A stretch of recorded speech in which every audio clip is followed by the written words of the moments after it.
Hey everybody, welcome to the first official episode of StreamSolid. I'm your host, Joseph, and what I'm trying to do with this series is basically just document the development of the Filapod. I think it'll be an interesting thing to do because there isn't much out there about actually making an injection molded part, start to finish, and that's kind of the idea behind this. I've gotten pretty far, but I definitely don't know everything about injection molded parts. I do a lot of 3D printing, but not really injection molded stuff. So I found Nabil, who has experience with Airtight products and also with injection molded products, and he's agreed to let me share our recordings. So basically, he's just going to teach me a lot about how to design things the right way and give me some tips and feedback and hopefully help me with the design as well. And you can tell pretty quickly that he knows what he's talking about. So fortunate that he's allowing me to share this. I'll leave his contact information and his profile down in the description below. He has over $100,000 that he's made on Upwork and has really good reviews. This will be a cool experiment for me. I'm going to learn a lot, hopefully. I'm looking forward to kind of pushing myself as far as making a design that's a little bit different than what I usually make, but I think it'll be a good experience, and hopefully you guys can learn something from it as well. So just to be transparent, we weren't going to originally release this video. The first one was kind of a get to know you type meeting, but there's some nuggets in there that I think might be valuable to some of you guys. So Nabil agreed to let me release it. So that's why it's not like the best formatted, but going forward, we'll try to improve the formatting of the videos and the recordings. So hope you enjoy it, and thanks for watching. I have this concept of making a airtight 3D printer filament holder, essentially. The idea was like try to keep it as simple as possible, but also like, actually be legitimately airtight. And I think a lot of the ones, they have like heating elements and other things like that. But the idea for this was basically for storage and then have like a tube like this is like what the filament rolls around, like the shaft, I guess, and have desiccant put in that basically to make everything kind of compact. I don't know if you know that, but different spools have different inner diameters. So keep rolling and depends on the material here, which is usually it's ABS. It gets scratchy and stuff like that. And if it's like a carton spool, like a paper spool or something like that, for environmental purposes, they can climb and then bounce back. So that's why like most of you see the AMS from bamboo and stuff like that. So they use like rollers here because Yeah, I understand all that. This is the design I want to go with. I have experimented with a lot of different options, and like this is the point of like there's different diameters, but most of them are wider than this. I've tested a bunch of different filament rolls. Obviously, there's some exceptions, but like the main ones like Bamboo Lab, Prusa, Prusament, Polymaker, like all the bigger names, I guess, would fit around this. And part of the reason why I wanted to do that is that way, this is just like a pretty multi-use thing. And like, I'm not saying this is going to like take the place of having like an actual dryer or anything like that. But the main goal is like, how if you have a bunch of rolls, sometimes people will like lay them on their side, like this to stack them up. So this is like stackable. guilty myself. So Yes. So like, and then you can also like hang this. This is like a demo of like a wall mount. So you could put this on the wall and have it like hanging, like that. Since it's round, you can rotate like where the filament access is. So if you need it to be up top, you can flip the whole thing, or you can just rotate that. Since it's round, you can change like where filament tube is basically. This would be like a bunch of them. And you can, stack it sideways. And then there's like, this is like a PTFE tube. And then this is like a cap for it that would go around, like the filament, would be sticking out. And then you can have the filament here. And then this is like a sealed system, or should be. And that way you don't have to like open the thing up to get the filament, because there'll be like a tip of filament in this, so that you don't have to like open the whole thing. to feed it through there. So that's gonna be like feeding the filament through the tube. Yeah, like when you open this whole side up, and then you put the filament in, and then you feed it through. But after that, like until the roll is empty, you can still grab it from here is the point. So like half the roll, then you can cut the filament or whatever, and then put this on. And then the tip of the filament would be in here because this is hollow and it's tapered. And then you'd put this like over the shaft portion, and then you could like basically leave it like this. And if you want, you could also have like a longer PTFE too. This is just for like an example. But anyway, so like the big goal of like this higher tutorial or whatever is to work on like making an airtight side piece. And that's kind of what I don't have experience with. So I've made like different versions of it. And then I also recently made this like overmolded version, which I tried to make like a let's see, this is like all the molds things. So this is like a silicone like rim essentially, like a gasket type thing. And so that was like my attempt to have like some mechanical locks. So these are like, they're kind of hard to see, but Okay, guides and yeah. And so so they grasp that. right, but I've never made an airtight seal, like, as you can probably tell. Like, I guess the thing was, like, I'm trying to balance simplicity with, like, usability, I guess, is what you could say, and so, Sure. I guess, to give you a little bit of background on why I designed it like this, so the way this is basically this piece and this piece are the same, you just rotate it 90 degrees, so they interlock, and so that, reduces the mold cost, essentially, because you have one mold instead of having two separate ones, so these two pieces are the same piece. That way, you don't have to buy another mold essentially. And then these like interlock. And this is not like the most elegant design, but you can see how like those interlock together in the center. So this is like the overmolded concept. And I'm not saying this is like what it has to end up being, but I don't know how to make this airtight seal, either it being like a overmold or a two-shot mold or some Depend a lot on what's the substrate material, like this material. Yeah. Right. So I get like you're trying to sandwich two sides, and then like with this little towers here, and then with the spools comes. So this needs to work as an airtight.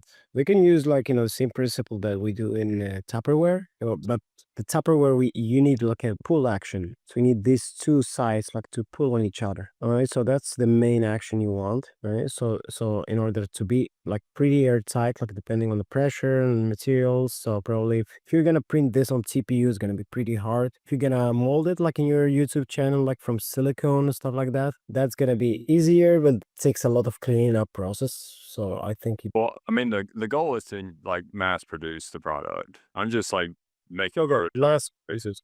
yeah.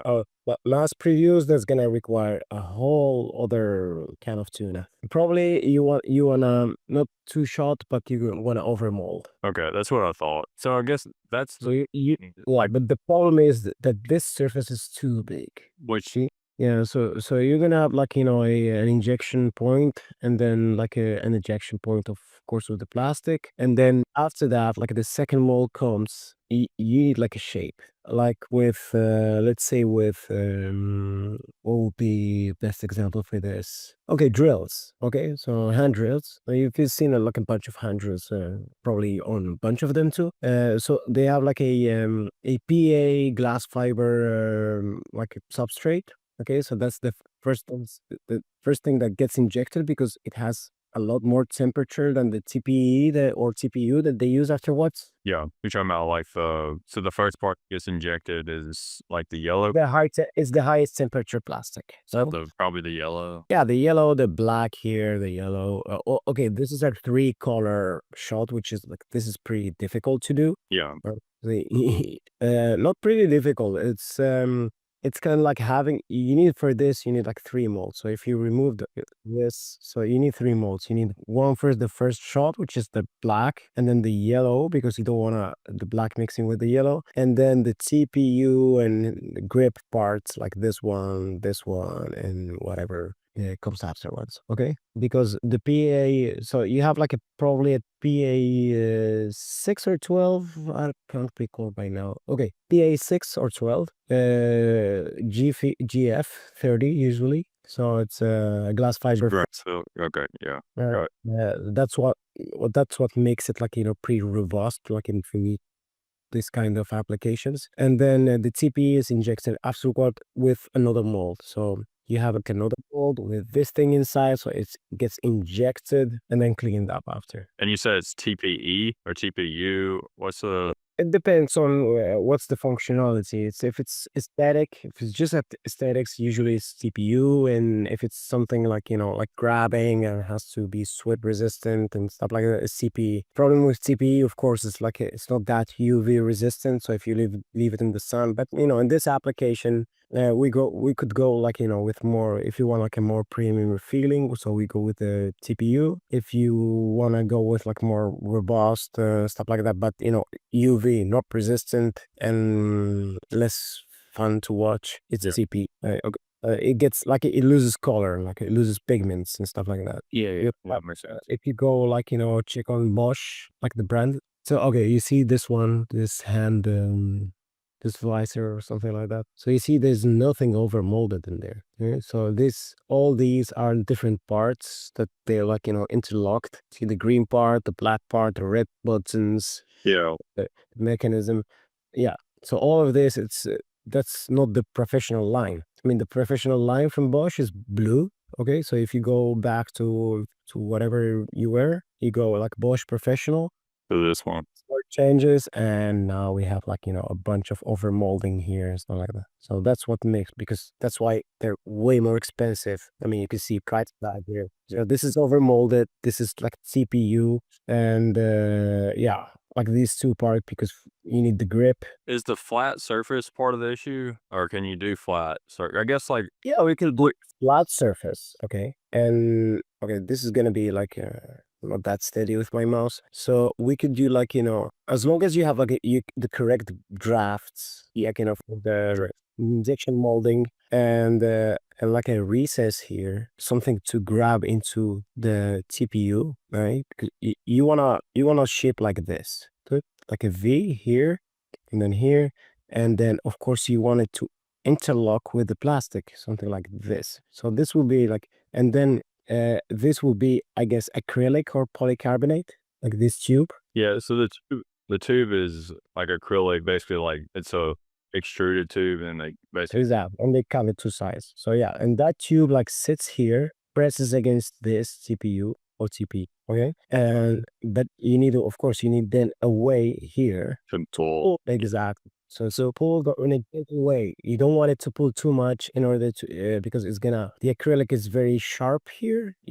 Of course you're not gonna post process it like rounding the acrylic, so it's gonna be like really expensive to do that. So what you want, like this perfect shape here, okay, for longevity of the thing, and then a way to interlock this inside the substrate, which is gonna be like probably ABS right here. Or you can even, I would also make it acrylic at this, but it's gonna be a bit difficult though. My big concern with this project in general is that it's going to leak around. That's why I like the idea of doing it like all silicone like this, because there's no seam except for, the seam between the acrylic and the silicone. Although the silicone can be pretty difficult to do that. I All don't. right. So another approach, but it's gonna be way more expensive then. Which we feel like pretty premium. It's like bathing the whole, like, if you have like, a shape inside, okay, like so, with some ribbing here like that, and then bathing the whole thing in silicone, it would add, so the shape would add like a skeleton for the silicone. Is gonna feel pretty premium, of course, and then of course you don't need anything else for that, so you just need a recess in the silicone like so, because it's gonna be soft enough to, like, house this. My main concern in the whole project is I worked and spent all this money and then it's not airtight, right? So like that is the opposite of the goal.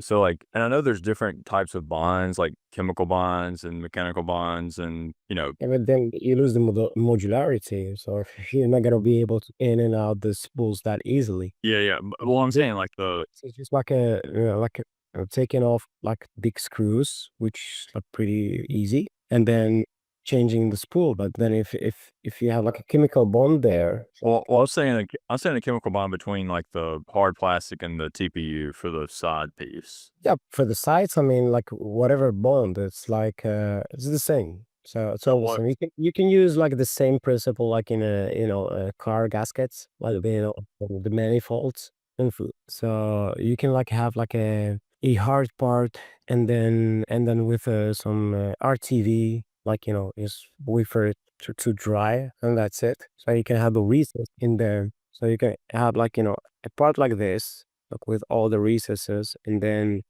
you just like, scrape some RTV, and the RTV gets trapped in here, which would be like What is RTV? like the high temperature silicone that they use in cars, like gaskets, like to make like custom gaskets, Gotcha. Okay. right? And it's like high temperature, so it's really hard for it to vulcanize. What is vulcanized?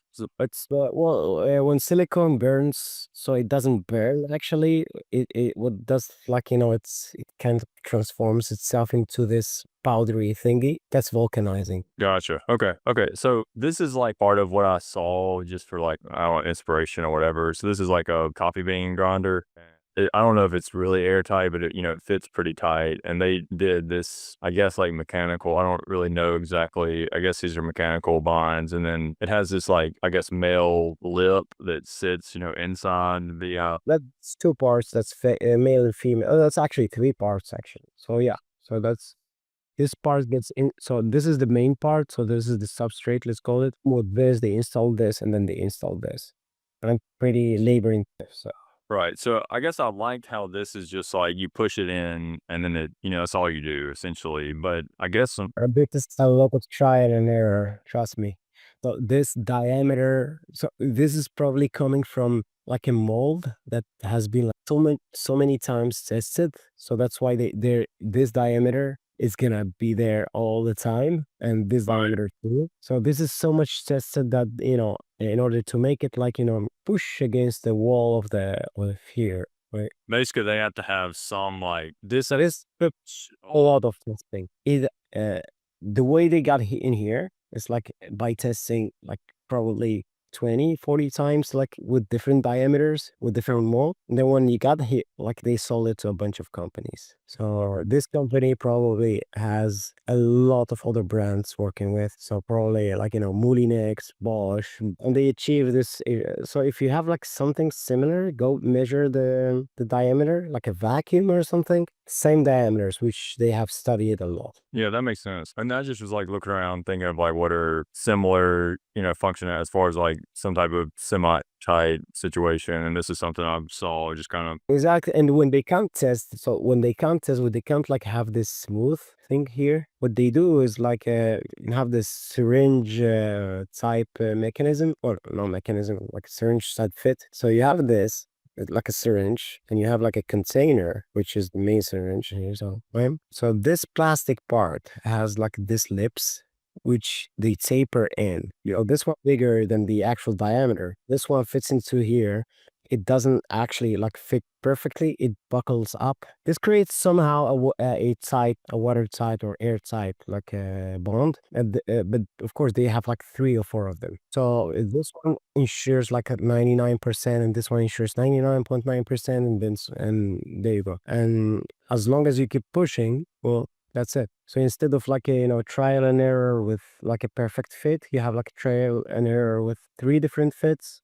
And instead of like 3 or 4 iterations, you get like 20 iterations. You get like a couple of iterations, and then you get there. I see what you're saying. So you have like a tape, multi-tiered. Example, so you have like something like this, like with flaps, like Yeah. so Yeah, I know what you're talking about. they taper out, and then so this is the thing. So probably this one is too long, so you get rid of it later on. So once you get this distance perfect, you get like a perfect match. Basically, that is just a lot of trial and error. Cause like that was my thing is like no one really ever talks about like how to design airtight stuff. Cause it's like you want it to be tight, but it also has to fit. So it's kind of like how much overlap do you need to make? Yeah, it's like the IP. It's like IP ratings. If you go online and see what IP ratings are, and then how to design for some IP rating, you're not gonna find anything. It's like it's a test. It's like the FCC or something like that. Because as long as you get it right, you're gonna get it right, and then it's for testing. That's it. Since it requires a lot of trial and error, so the product is like nobody wants to say it out loud, into like how to design for this. Maybe like, for some kind of industry, yes, there's some, like, deep literature, but for, like, novel things, like what are you trying to do, like with the filament spools and stuff like that, there's nothing. So the main goal that I have with this concept is I like this form factor for a couple of reasons. One is you can set it up, this direction. You can lay it down. We've already kind of talked about that. Stack it up if you want to. You can hang it on a wall, whatever. This version I had like these plugs were the same. They were just, one side. Basically, you could flip it around and they would kind of interlock a little bit on if you stacked them like that. But all of that was just kind of like my concept. So you're saying that this solution work just at a bigger scale for this, or do we need to have It won't actually, because you're gonna get errors when injection molding this thing. just because it's so big? Yeah, it's too big, like having it like that, unless there's something like a datum for everything, which I don't see it. So datum And is like then you're gonna need guides and stuff like that for people. Well, what I would suggest is, like, keep it like super simple, as much as possible. So we could like have a part with this. So these would be like a single part, right? And this would be its own part, and then the acrylic tube. And the acrylic tube, you can, like, injection mold this too. And that's it. It would be like one, two, three parts, four parts. Well, if we count the acrylic tubing or polycarbonate, I prefer polycarbonate because it's scratch resistant and it doesn't like yellow with time and stuff like that. And you can tint it, like it looks really cool. But of course, in this application, not, because you want to see the color of the filament. so for my design purposes, I guess, how would you make it airtight? I guess you're saying you would want these to be, I guess, like some type of screw to pull some to make it really airtight, or Yeah, they need to pull on each other. They need to pull on each other. So just like you see the Tupperwares. So worked like with, I think, bunch of companies from Tupperware. So they have like this recess here. they have There's a like a glass on glass, and then they have like this recess there that, like, sits on top of the glass. But then they have like this valve here, which what it does, it's like you remove air, okay, from the Tupperware, to make the suction. and yeah, and creates a buckling effect here and creates a suction, so lower pressure here. So this pushes on it. So that's why it stays airtight. So you see here, so once you pull the vacuum, you reseal it again, which is another part, of course, because they have like to create this. See this exactly, because it creates like a buckling effect. Yeah, if you open it and you forgot to do this, so my take would be, like, talking to one of these companies, like I have some contacts with them, and make them, like, do something like this for us, but in the acrylic part. So they have experience doing this. And then ask them, like, okay, we want to work with you guys, but we need to make this airtight. So we came up with this design, we came up with this idea, and would you improve it with us, or, like, because we wanna like a premium thing here. And they're gonna tell you, okay, we can do it. They help you, of course, and you iterate with them like a couple of times until you get it right, and that's it. So one thing I noticed even with like the silicone prototype stuff was like as you put the second piece on, you could feel the air kind of trying to, because you're basically encapsulating air into like a hopefully airtight. From what I've seen in your video, what you do is, like, you have this and then the silicone like that. So it doesn't sit. Usually you want it to sit. What you want to do is, like, protrude the silicone, right? Which is kind of hard to do, and have a recess for that. So because then you're gonna have like 1, 2, 3 points of engagement with the silicone. And now you have just one point of engagement, and if you have like a single failure, you're gonna feel the air escaping, or even hear it escaping, like, psst. Yeah, right. So even like tapering. So what I have now is basically like these are tapered. You can kind of see, which I guess the concept was like I was trying to get it to where, down here it's touching on the front and back, and then I guess on the Yeah, another problem here, I can see it. Like, yeah, of course, since you're using acrylic tubing and it's cut dimension, problem with that is, like, very, very sharp. What you want is rounded, or, like, at least, like, have it chamfered somehow. yeah, they All the a little bit of it's like a sample, but they smooth it a little bit. But I see what you're saying. You want it to be more more like round and chamfer, like, to not bite into the silicone. So you want it like to engage smoothly, but as much as you like pull from these two sides. So you want like the pulling force to press them together and make it as airtight as possible. Now the cut, if the cut is not well done, of course you're gonna have like diameters all around. Like here is gonna be like 1 millimeter like less than on the other side. So the cut has to be like perfectly made. So that comes, so some kind of inspection is needed. So another idea I had a while back. And then of course if you wanna have like the desiccant in there, you want this part to be removable.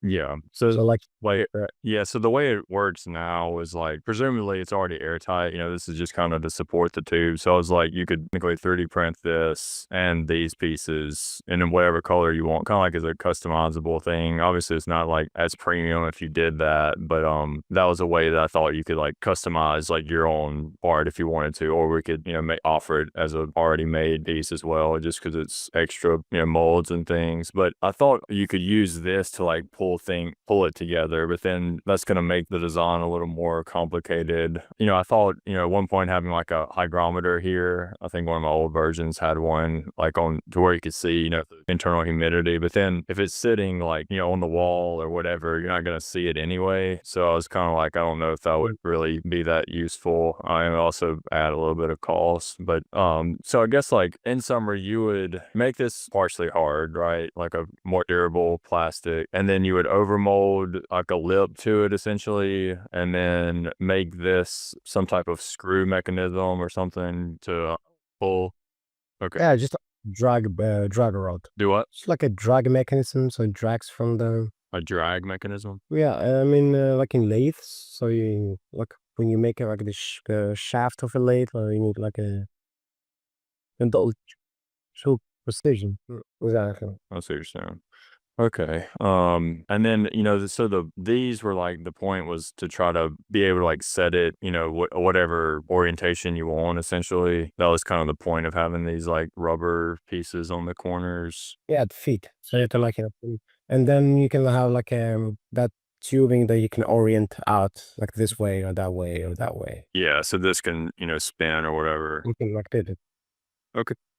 Yeah, I mean, and it's gonna take a bunch of considerations, but it's feasible. It's only feasible. It's not something like crazy difficult. Yeah. No, I mean, what we need to try here is like minimize if you're gonna mass produce it, of course, you wanna minimize the number of molds you Right. want, Yeah. because the molds are gonna be interdependent. So you know what I mean. You can't like make like 2,000 of these pieces okay, even if the mold cost like $200, which is your ideal, but if a mold is gonna cost like this one here, probably around $7,000 or something like that. Yeah. Probably want this mold to be the same as the back one, right? Right. So, yeah. So there's that, like to make the design symmetric, and then there's this mold. So for the tubes, or you can like source the tubes, because there's like a bunch of tubes, and then or we can like use something like Creality does, like for those spool holders on top of those Ender series.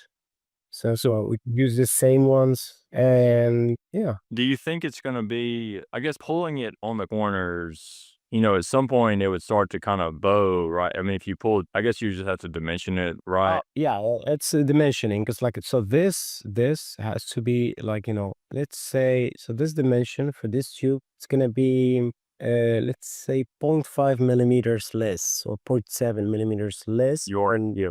So Should be acrylic. So even if it buckles, also if it bows, so it's gonna bow like this. So we have like this straight part, which is this one, and then once we tighten it, it's gonna just like buckle like that and that on those sides. Right? So, but it's gonna be like unnoticeable, like 0.2 stuff. And as long as we don't like crack these corners, we're out of the blue then. okay. So how would you? And of course, we don't want to put that much pressure, because like also the acrylic here has a fatigue. So once it gets like a lot of fatigue, so then you're gonna see like a crack doing like clap. Well, look at it right in the middle of the thing, and it's gonna look ugly. Or another thing we can do is like, instead of having like overmolding these two walls, what we can do is overmold the acrylic, have two gaskets on the acrylic, and then just a recess on the that's actually a better idea. Yeah, it's a way better idea. So we could like have so this, see the gaskets, instead of like installing them on the wall, we install them on the acrylic tube. So, and they're gonna be like round gaskets, which can be like really fastly mass produced from any material. Okay, hold on just a second. Let me, so basically, I'm just gonna do this real quick. If we make, I think it's like actually 220, but so would you make the acrylic like 3 millimeters thick? I'll make it like a bit less. 3 millimeters is too much. It's gonna hold a lot of tension there. So how will you? So what's the diameter? 250? 220 inner diameter, I think. Let's see. 220. 220 outer. So it's, Let's go 3 first. Let's go 3 and check the weight. So if it weighs more than let's say half a kilogram. Oh, sorry, half a kilogram, like 200, 300 grams. so I can't remember how wide I made it. Something. Okay, so like that's, Well, probably 60 millimeters, so a bit more than that. let me see. I had it. This was like a pretty decent width. I gotta check real quick. I guess so. The reason I didn't think about the rubber seal initially was I wasn't gonna have any binding force, but if we do like a compression force, then it makes sense, I think. So are you some? Anything airtight needs to have like some compression to it. So it's not. It's So we always use. the only place that you don't need airtight thing is like when you have gravity working with you. Yeah, that makes sense. So if you're making that seal, how would you make that? I guess. Well, the last idea I like it a lot because yeah, it makes a lot of sense. So it's easier to make gaskets. So gaskets that like mount into the acrylic. So would you make the channel in the acrylic? So like if this is the acrylic, what would you do to make the seal? No. You leave the acrylic as you do it. You just round the edges, right? Okay. And then you would have like a gasket that surrounds. Okay, so if you go like go into inspect section mode section, yeah, make a section of that, yeah, and like reverse it or just whatever. We'll top it. There you go. All right, so if you Would you round it fully, or would you go? yeah, no, you just keep somehow round it, like because it's not gonna be as perfect as this, of course.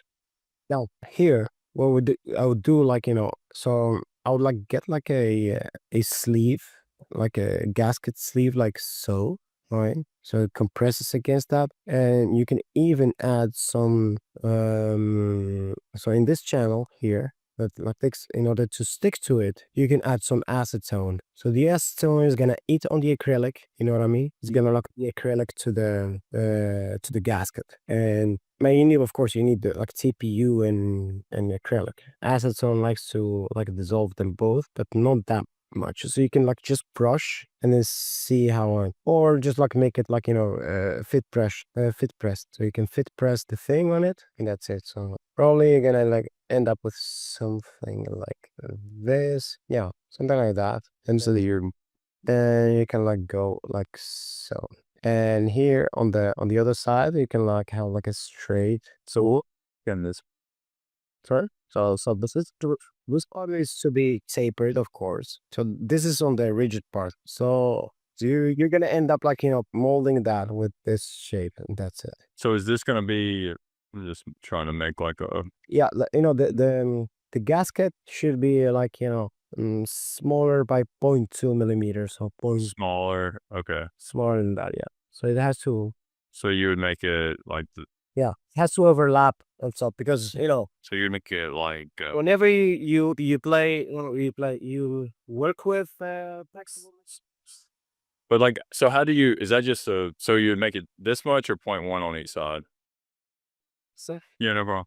sorry, and yeah, so no, of course you need like to overlap it like by 0.2, 0.3 millimeters. So this way you get like an airtight friction based bond. So like 0.2. So technically this is 0.4 total, right? Because it's 0.2 on each side. Yeah. So would you? It go up to 0.4. It's just like as long as you don't destroy the material, you're good to go, or bend it in a way that looks not aesthetic.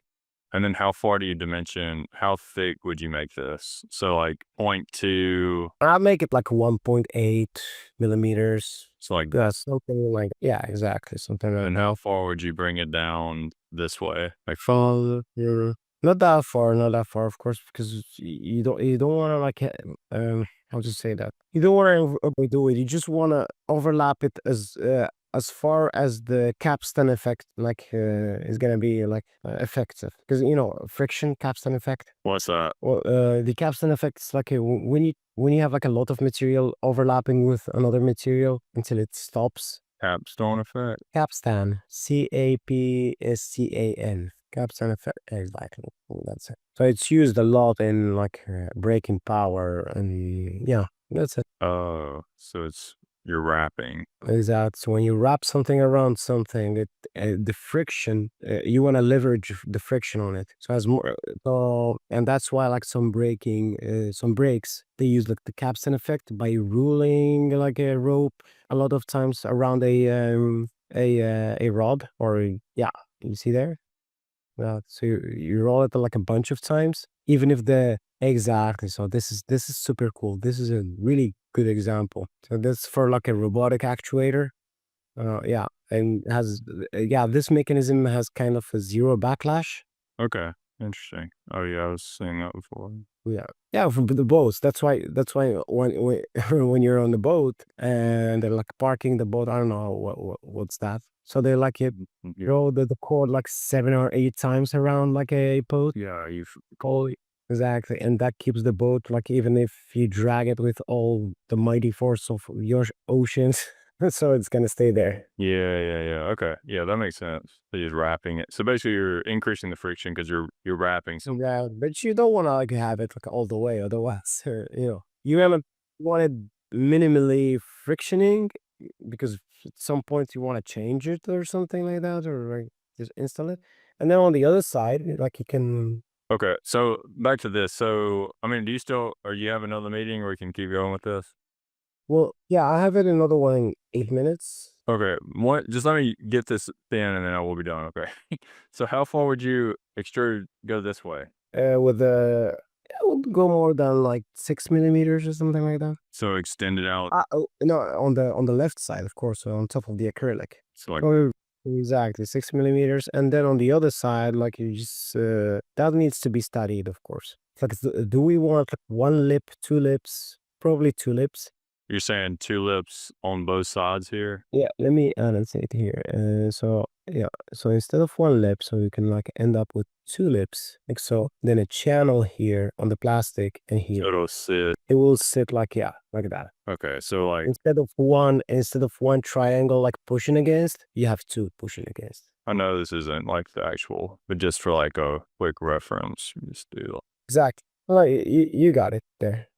this one would probably be, I guess, like bigger. Maybe No, actually, it's gonna be smaller. the middle one would be smaller. Yeah, the two on the sides will be bigger because they need to keep the air out, and then the one in the middle, because imperfections in the one in the middle is they're gonna like either push on the right, push on the left, but imperfections on the sides, they're gonna push whatever they want to push. It's gonna be interlocked. So this is so obviously fine tune this some, but like something kind of like that is what you're thinking. Yeah, and materials. Yeah, just put some Or rubber, rubber. Yeah. silicone, those shit. Okay. So, and you would make this, you're saying acetone bind would be airtight. I mean, I guess we're using, Unless it's on both, well, it's gonna be airtight as long as it's like thinner than so as long as you overlap here. So you make this intrude like 0.2 or 0.4 millimeters. Okay, so it's gonna create a pressure on this side, the pressure inside, but you don't want that much pressure as it buckles out like that. And then yeah, another way to do it is like to create a slot here in acrylic. and the acrylic. That adds to the cost. So for now, it's not needed. Maybe in a third or fourth version, like what you have sold like 2 million copies. Yeah. I'll sell a couple to you too. I'm kidding. Yeah, but you keep improving. But for now, this is good. Okay. So, okay. Yeah. I mean, that's definitely, I like the concept. I guess the tube isn't going to really be spinning on that anyway. So it would be okay. Yeah. As long as it's like, we just have to make the tube diameter melt. It's minimizing the number of pieces you want. So Yeah. because you minimize the number of parts. So if you have like a part and it can be symmetric to another part, just do it symmetric. All right. Yeah, yeah. I like symmetry anyway. That's why I have like the form for, I can get pretty close to like a semi-functional prototype with it, with the elastic materials and things like that. So I can print this bearing, this gasket. It wouldn't be, as good as silicone, but I can get pretty close with that elastic resin. So, that's part of why. For prototyping purposes, it's just fine. Then once you get like the good like the dimensions right, the design right, like and you're happy with it, and then we can like move on to like injection molding and stuff like that. Because of course you're not gonna be spending like a 7K, 10K on a mold. You don't usually the companies in China I work with, well, which I usually work with, they won't let you. So if they see something wrong with your design or something like that, they help you, like, Yeah. Yeah.